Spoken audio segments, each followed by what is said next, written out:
You might find this hard to believe because I have such a youthful attitude and because I ooze hipness and modernity, but I attended Madison College way back when. I graduated from James Madison University 45 years ago. Now, back then, I had a hero, and you need to stay tuned to the end of this episode so you can be inspired by this hero.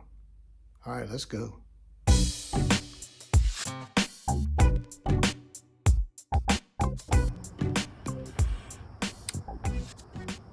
After JMU's recent loss to Georgia Southern, we're all disappointed.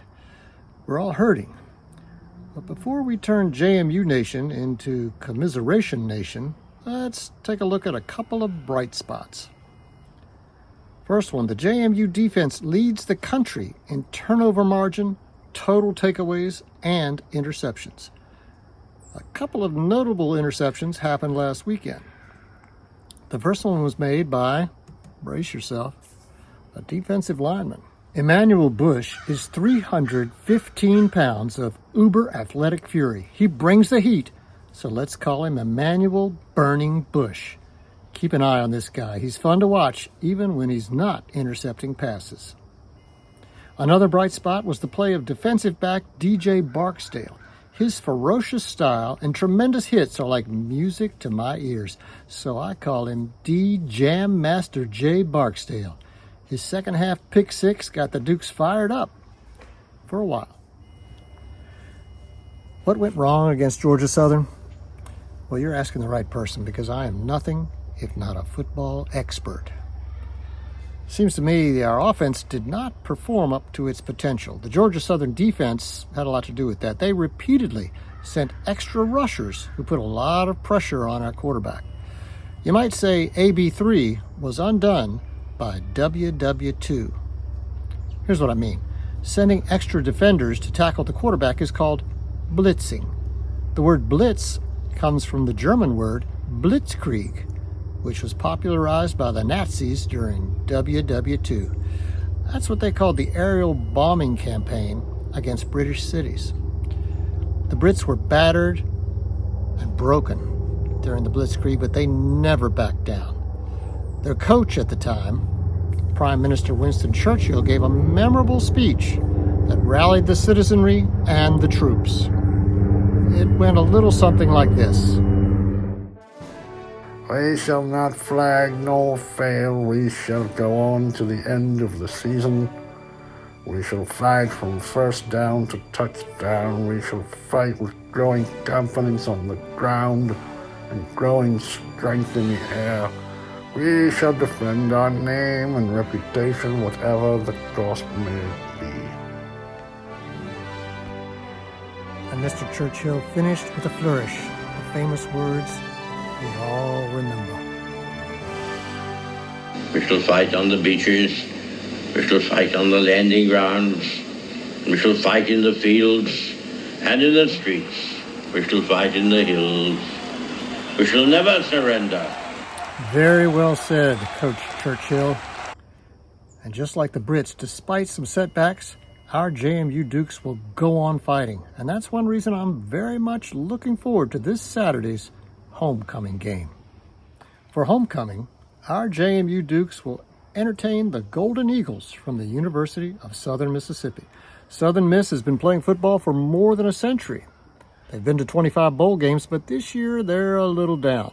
After a 1-6 start, head coach Will Hall was fired this week and replaced by another coach I've never heard of. I have heard of a few Southern Miss alumni, including Brett Favre, Ray Guy, and the immortal singer-songwriter Jimmy Buffett.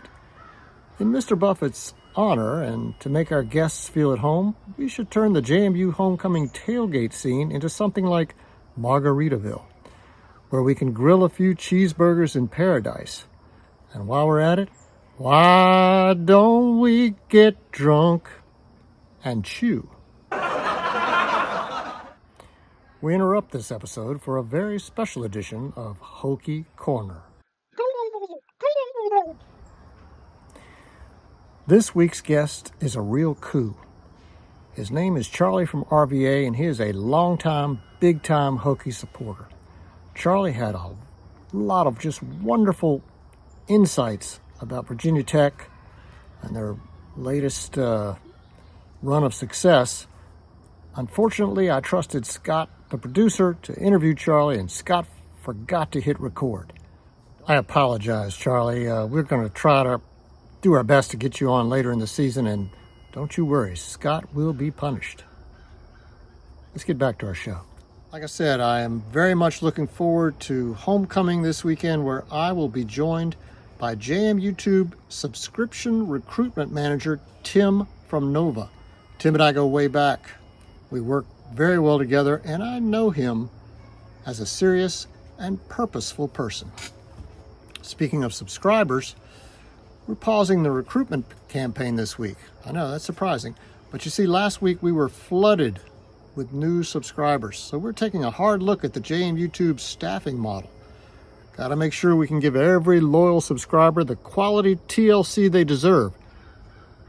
So instead of subscribers, this week we're emphasizing the comment section. All right? It's right below this video, right down there.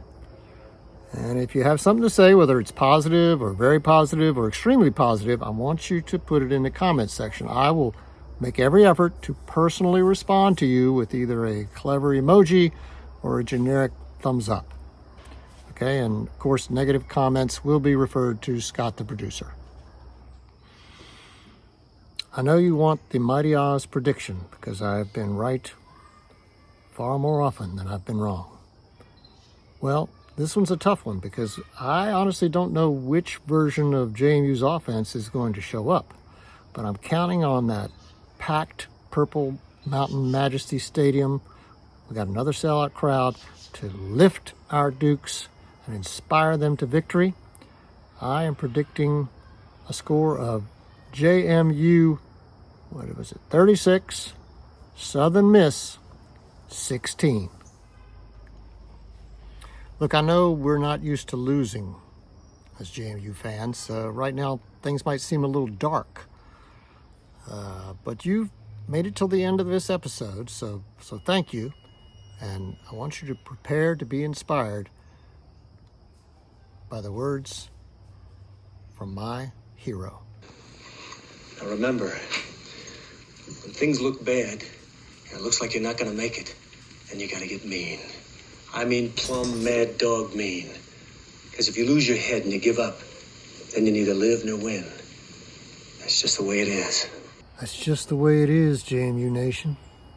So let's get plumb mad dog mean. And let's go Dukes.